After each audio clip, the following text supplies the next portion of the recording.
ನಮಸ್ಕಾರ ವೀಕ್ಷಕರೇ, ಮತ್ತೊಂದು ಹೊಸ ಮಾಹಿತಿಯೊಂದಿಗೆ ತಮಗೆಲ್ಲರಿಗೂ ಸರ್ವಜ್ಞಾನ ಫಾರ್ ಯು ಯೂಟ್ಯೂಬ್ ಚಾನಲ್ಗೆ ಸ್ವಾಗತ.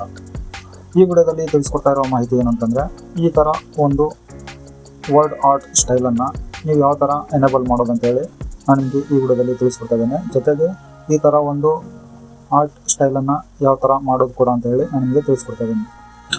ಸೊ ವಿಡಿಯೋನ ಶುರು ಮಾಡೋಕ್ಕೂ ಮುನ್ನ ನೀವಿನ್ನು ನನ್ನ ಚಾನಲ್ಗೆ ಹೊಸಬರಾಗಿದ್ದರೆ ಚಾನಲ್ಗೆ ಸಬ್ಸ್ಕ್ರೈಬ್ ಮಾಡಿ ಮತ್ತು ನೋಟಿಫಿಕೇಷನ್ ಬಟನ್ ಕೂಡ ಆನ್ ಮಾಡಿಟ್ಕೊಳ್ಳಿ. ನಾನು ಅಪ್ಲೋಡ್ ಮಾಡೋ ಎಲ್ಲ ಮಾಹಿತಿ ವಿಡಿಯೋಗಳು ನಿರಂತರವಾಗಿ ನಿಮಗೆ ನೋಟಿಫಿಕೇಷನ್ ಬರ್ತಾ ಇರುತ್ತೆ.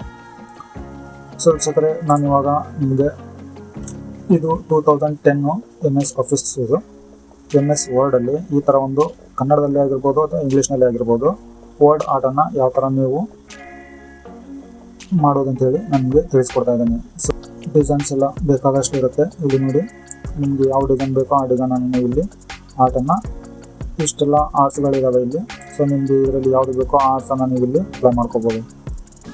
ಸೊ ಈ ಥರ ಒಂದು ಆರ್ಟನ್ನು ನೀವು ಹೇಗೆ ಮಾಡೋದಂತ ಹೇಳಿ ತಿಳ್ಕೊಬೇಕು ಅಂತಂದರೆ ವಿಡಿಯೋನ ಪೂರ್ತಿಯಾಗಿ ನೋಡಿ.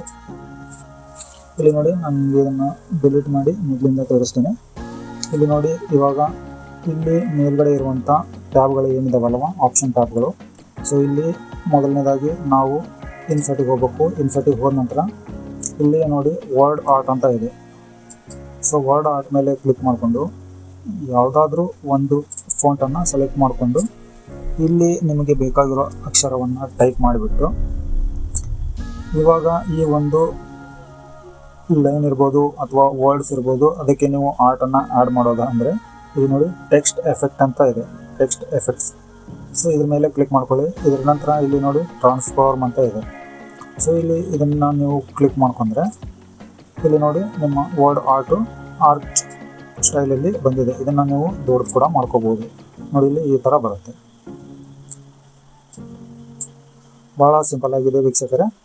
ಈ ವಿಡಿಯೋ ಅಥವಾ ಈ ಮಾಹಿತಿ ನಿಮಗೆ ಇಷ್ಟ ಆಗಿದ್ದರೆ ವಿಡಿಯೋಗೆ ಒಂದು ಲೈಕ್ ಕೊಡಿ, ಚಾನಲ್ಗೆ ಸಬ್ಸ್ಕ್ರೈಬ್ ಮಾಡಿ, ಮತ್ತು ಹೊಸ ಮಾಹಿತಿಯೊಂದಿಗೆ ಸಿಗ್ತೇನೆ. ಅಲ್ಲಿವರೆಗೂ ಜೈ ಹಿಂದ್.